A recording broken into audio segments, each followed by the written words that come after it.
কর্মসূত্রে আমার হাজবেন্ড বাড়ির বাইরে থাকে।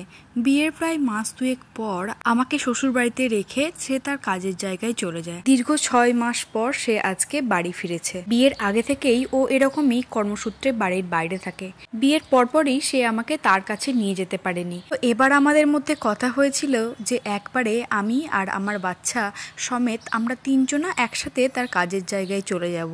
আসলে ও যাওয়ার 1 মাসের মধ্যেই আমি জানতে পারি যে আমি প্রেগনেন্ট। বিয়ের পরপর স্বামীকে ছাড়া শ্বশুর বাড়িতে থাকাটা কেমন জানি একটা ফাঁকা ফাঁকা লাগে। তাই আমি বেশিরভাগ সময়টাই আমার বাপের বাড়িতেই কাটাতাম। আর তারপরে এই অবস্থায় নিজের একান্ত কাছের মানুষগুলোকে কাছে না পেলে খুবই খারাপ লাগে। যাই হোক, সে বাড়ি ফিরেছে আর আমি এদিকে আমার বাপের বাড়িতে আছি। বাড়ি এসে থেকে তাকে আমি বারবার ফোন করছি আর বারবার জানতে চাইছি কখন সে এখানে আসবে। আমি তো তাকে এটাও বলছিলাম যে আমি আর ধৈর্য ধরতে পারছি না, আমি এখান থেকে ওখানে চলে যায়।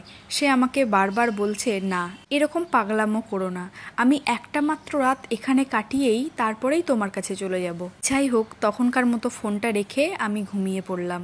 কিছুক্ষণ পর আবারও কেন জানি না তাকে আবার ফোন করলাম, ভিডিও কল করলাম, তাকে দেখলাম আর সেই একই কথা বলছিলাম। তখন আমার হাজবেন্ড আমাকে বলল, পাগলামো না করে চুপচাপ ঘুমিয়ে পড়ো, সকালবেলা ঘুম থেকে উঠেই দেখবে আমি তোমার কাছে পৌঁছে গেছি।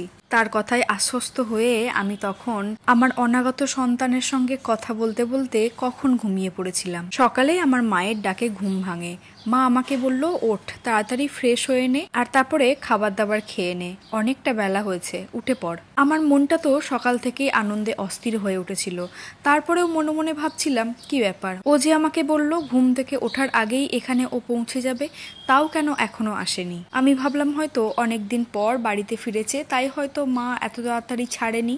এতদিন পর ছেলেকে কাছে পেয়েছে, মায়েরও তো তার সন্তানকে একটু কাছে পেতে ইচ্ছা করে, একটু আদর যত্ন করতে ইচ্ছা করে, তাই হয়তো এত তাড়াতাড়ি সে আসতে পারেনি। এটা ভাবতে ভাবতেই আমি তাকে আবার ফোন করি, কিন্তু তার ফোনটা কিছুতেই সে তুলছিল না। ভাবলাম হয়তো রাস্তায় যানজটের মধ্যে আটকে পড়েছে, হয়তো শুনতে পাচ্ছে না, তাই হয়তো ফোনটা তুলছে না। মনে অল্প একটু চিন্তা নিয়ে তারপরে আবার নিজে ফ্রেশ হয়ে খাবার খেয়ে নিলাম। এরপরে আবারও কিছুক্ষণ পর তাকে ফোন করলাম, কিন্তু সেই একই ব্যাপার, কিছুতেই সে ফোন তুলছে না।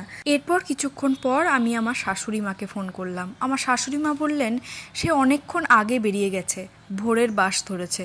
এরপর আমি বেশ বিচলিত হয়ে পড়লাম যে এতক্ষণে তো তার পৌঁছে যাবার কথা, ভোরের বাস তো অনেক সকালে পৌঁছে যায়। এরপর আমি আমার মাকে বললাম সমস্ত ঘটনা। তারপর আমি ঠাকুরের সামনে বসে অঝরে কাঁদতে লাগলাম আর ঠাকুরের কাছে প্রার্থনা করতে লাগলাম যেন আমার হাজবেন্ডকে ঈশ্বর যেন রক্ষা করে। এরপর বেলা গড়িয়ে সন্ধে হয়ে গেল, আমার হাজবেন্ড তখনও এলো না। তখন আমার শ্বশুর বাড়ি বাপের বাড়ি সবাই মিলে একসাথে থানায় যায়, সেখানে গিয়ে মিসিং ডায়েরি লেখায়। এদিকে আমি বাড়িতে আমার মায়ের কাছে রয়েছি, অনবরত আমি কান্না করছি, শরীরটাও আমার ভীষণ অসুস্থ হয়ে গেছে। আমি জানি এই মুহূর্তে কান্না করা উচিত নয়, কিন্তু তবুও আমি মানতে পারছি না কিছুতেই। এরপর কিছুক্ষণ পর আমার দাদা আমার মাকে ফোন করে। দাদা কিছু একটা বলার পর মা ফোনটা নিয়ে বাইরে ছুটে আসে। তাহলে কি আমি যে ঘটনা আন্দাজ করছিলাম সেটাই সত্যি হয়ে গেল?